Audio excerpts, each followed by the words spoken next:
That's always a nice passage to start a new year out, right? No way that we want to leave you despaired, so we will explain it a little bit more because this passage is actually quite profound in the story of the early Christians. And so as we start, I have a simple question for you today. When you hear the word idol, what do you think of? How many of you thought of American Idol?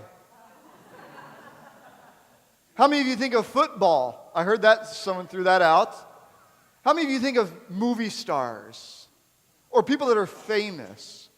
Well, for the next 6 weeks, what we're going to do is we're going to dive into this idea of idolatry and what are the idols of our day and time. So for me, a lot of times when I hear the word idol, I have been versed in these scriptures, so I have this image of idols that are physical, that things that people would trust in. And so, believe it or not, this morning at 6:50 in the morning, I was in the chapel's kitchen, and I walked by, and this was up on the fridge. It's not a cross. It's an image, a totem pole. Thank you, I couldn't think of the word. And so when I think of idols, I think of things like this, these like totem pole type things that people erect in order to worship and celebrate. And throughout the scriptures, we're constantly invited to not go towards the idols to worship, but instead to attune ourselves to God. Because if we tune ourselves to God, everything that we're looking for, we're going to find. But the problem with the Israelites was that they always would give up on their God and go to the idols, and the belief that maybe, just maybe, they would get the answers they wanted from the idols because they weren't getting the answers from their God. And so for the next 6 weeks, we're going to explore what are the idols of our day and age. I haven't seen a totem pole ever. I'm trying to think. Maybe in Oklahoma when I lived there. Yeah, I'm sure they're all over Oklahoma. I just never paid attention. There's also crosses all over Oklahoma, too. It's a very crossy place. I don't know what... Anyways. But so what is an idol? What is the biblical idea of an idol? An idol is an ideal or desire that divert our attention away from the transformative relationship with God. In other words, an idol is something that you trust in more than your God. Instead of trusting God, I trust in this, and because I trust in this is going to bring me all the happiness I want, or joy, or love, or pleasure, or whatever it would be. And so for the next 6 weeks, we're going to dive in deep to talk about the idols of our time and understand what it means for us to trust in God in the midst of the cycles that we find ourselves in. So, how many of you, raise your hand again, did New Year's resolutions? So we got like 10-ish. Interestingly, the whole church doesn't believe in New Year's resolutions. At the first service, there was 2. The last service, there was maybe like 40. And what we found through a statistician is that 58% of Americans make New Year's resolutions. And by the end of this week, 100% have broken them. I'm just kidding. I don't know about that part. But of this 58%, it's always been fascinating to me that when the clock strikes midnight on December 31st, going into January 1st, there's a new optimism that's birthed in our world. There's nothing different than every other night that the clock is turned, except there's a new calendar year. But we seem to awaken on January 1st with this new hope that this year is going to be better than last year. How many of you on January 1st thought this year is going to be a great year? How many of you thought, I hope this year is better than last year? How many of you thought, I hope it's worse than last year? If you raise your hand, please talk to me, Russ, or Brandon after service. We can do some quick counseling to help you. But the reality is that we are a people that have this perpetual hope that each year will get better than the previous years. And that's good. And we should celebrate that. But today we're going to kick off a 2-week part of talking about time and how time can become an idol in our lives. So you ready for some Greek? How many of you know Greek well? How many of you watched My Big Fat Greek Wedding? What is the cure-all of all things? Windex. So today is not juice, it's Windex. We're cleaning your soul. Just kidding. Totally kidding. All right, so first Greek word. Ready for it? Chronos. Everybody say chronos? Right? So what English word do we get? Chronos is further stretched out is chronologic.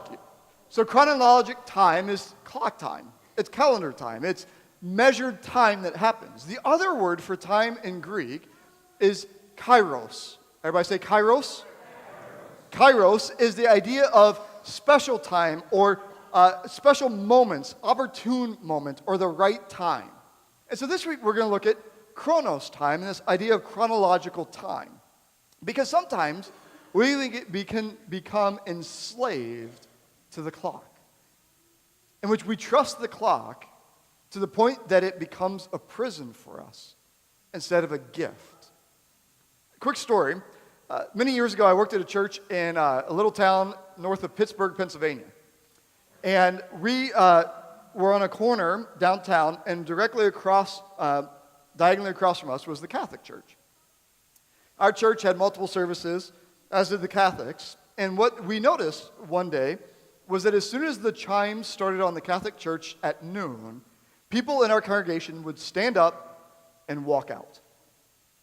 And we were like, wow, they really expect an hour-long service. And if it's a minute over an hour, they leave. And so we had a staff meeting about this. How do we, make the service shorter? So the preacher decided to preach a sermon about chronos time. And that if we're bound to chronos time, then oftentimes we miss the blessings of God.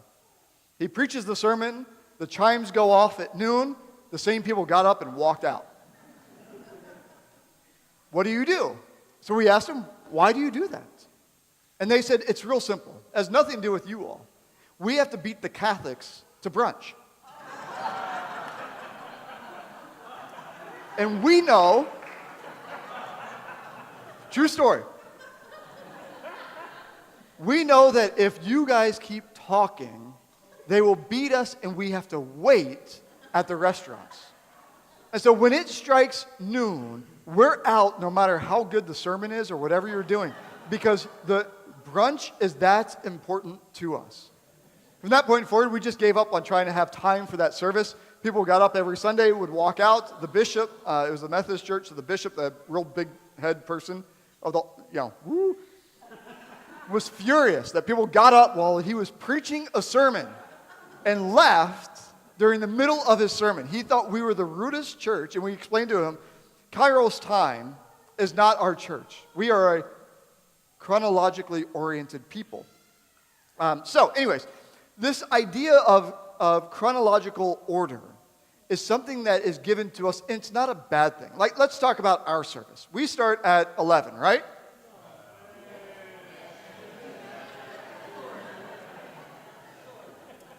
If you were here early enough today, you may have noticed the lights flashing. That was a cue to me to stop talking, to get started with worship. I'm deeply thankful for Martha's ability to keep time up there, or Carl, someone. But what we know is that our service, this one, we never start on time. So if you're late, which is about 80% of you, just naming it, I'm not upset. I mean, it's who you are. God bless you. 9 o'clock, there's a clock that goes off and dings 9 times. We can't start late because the clock goes off. This one, it'll go off at noon, and guess what we're going to be doing? Listening to a sermon still. Just kidding. That would be horrible. And so this idea of chronological time is a great thing because it's helped put order to our world.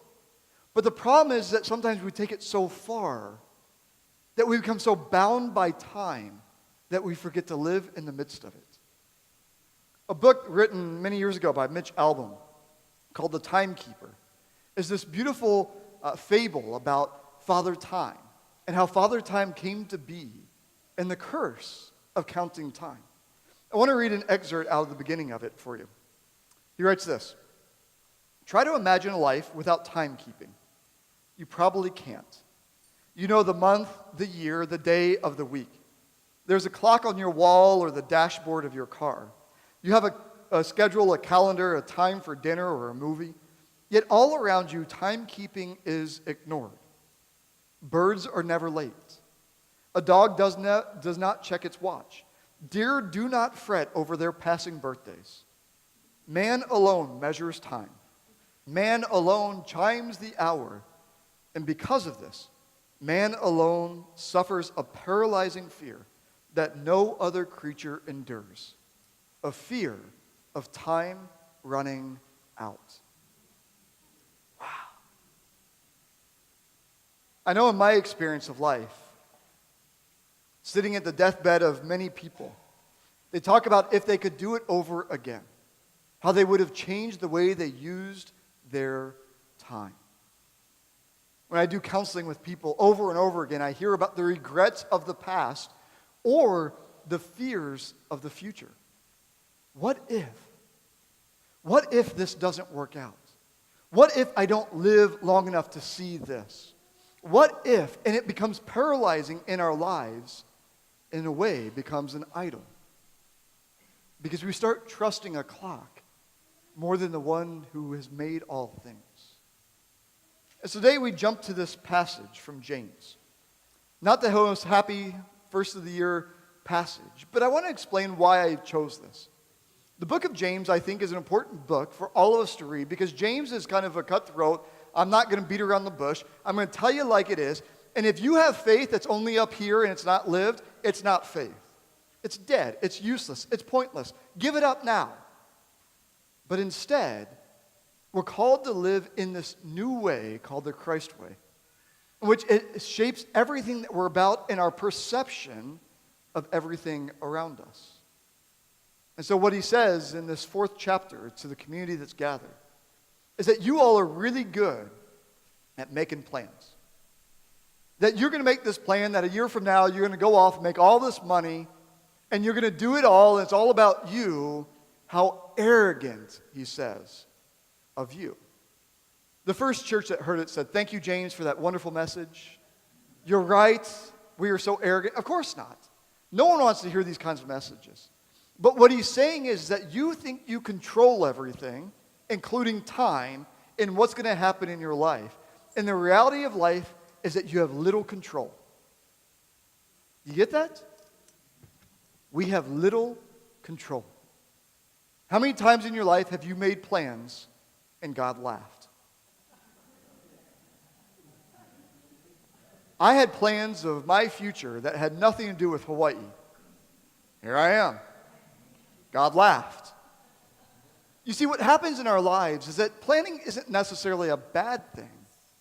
But when we believe that we control everything and that our plan has to be just that way, we crowd out the space of the Spirit to work among us.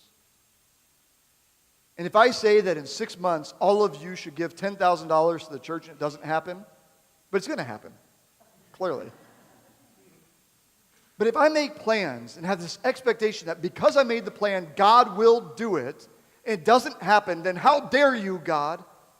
I've missed the point. Our scriptures throughout remind us that we have little control in this life. And that control is an illusion that we try to hold on to. The reality is that there's mysteries that we don't understand. And there are things that happen to great people that are really bad, and really great things that happen to really bad people.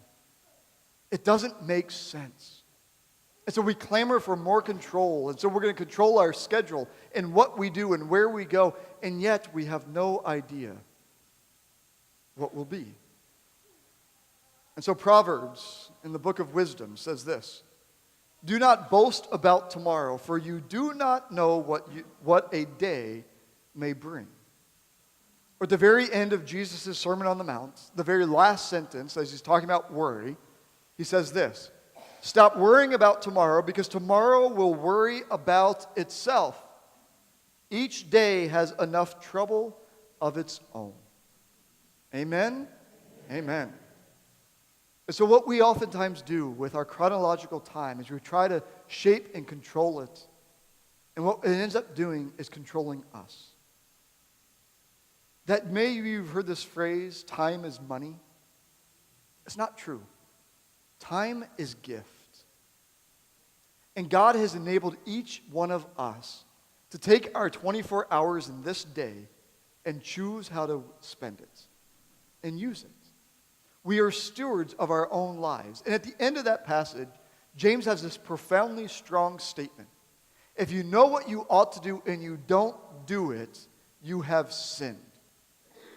What he's saying is that too often we get so bound by our schedules that we ignore what we see because I'm too busy. Instead of allowing the space for God to use us and to bless another. And so as we begin this new year and you set your schedules and vacations and what you're going to do this year, I hope you create enough space for the Spirit to work, to surprise you, to shock you, and to lead you. For idolatry is always trusting in something other than God. May it not be true for you. And I end with this, another quote at the end of the book from the Timekeeper. Everything that man does today to be efficient, to fill the hour, it does not satisfy. It only makes him hungry to do more. Man wants to own his existence, but no one owns time.